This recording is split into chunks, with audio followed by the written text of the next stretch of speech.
stress effectively. Responding to stress. The body naturally reacts to any indication of stress, and most times this response is not healthy and often fatal.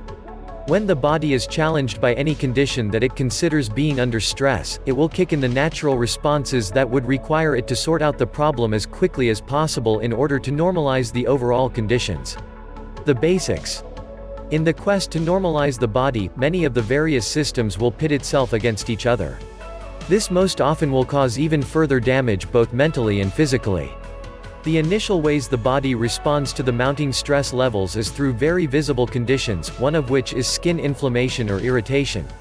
Cortisol also contains immune system responses, and is particularly useful when the responses are harmful, as then the symptoms can be treated as opposed to being a silent problem. Among the more visible signs are usually allergies and autoimmune disorder. The responses are described as allostasis, which is the stability of the body being maintained, or the homeostasis through the various stages of change. The body actively copes with the challenge by expending energy and attempting to put right the situation. For the most part it usually succeeds, but if left unchecked the stress situation can eventually prove to be too much for the body to handle. Where does stress come from? Where is it? When life in general does not unfold the way we perceive it should, determines the stress levels we experience.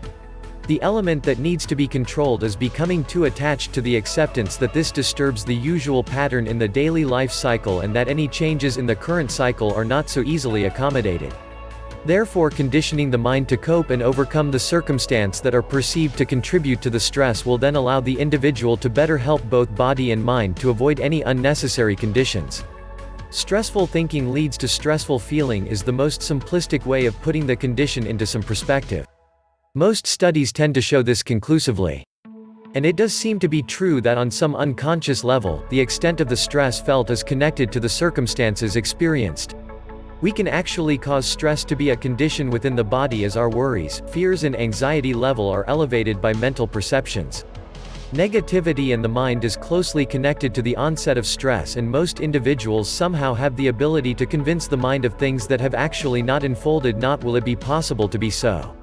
But with this conditioning, the mind and body will work almost hand in hand to bring out the stress levels from within. Therefore, getting into the habit of negative thinking will spark this response, and the more it progresses to be a common reaction, the lesser the chances are to enable the body to cope with the onslaught. Your first step in managing stress. Managing stress adequately would require the need to first be able to identify the main causes of the presence of stress within the confines of the individual's life. When this has been identified, then the relevant steps can be taken to address the stress-inducing circumstances. First step.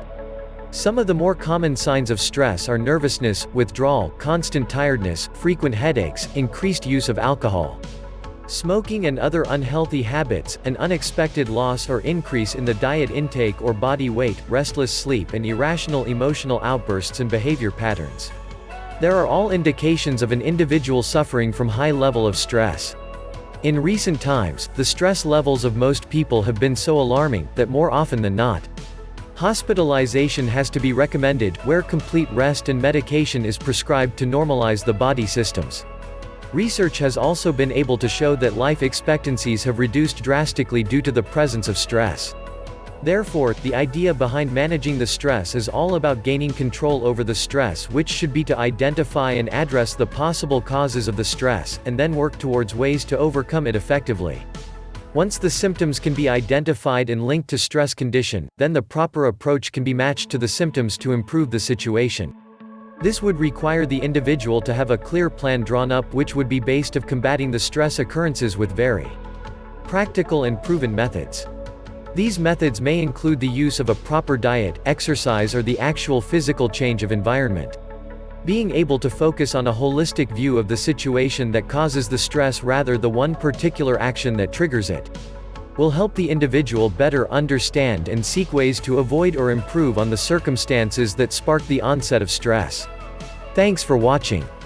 Healthy body, healthy mind. Hope we learned something today. God bless and keep smiling.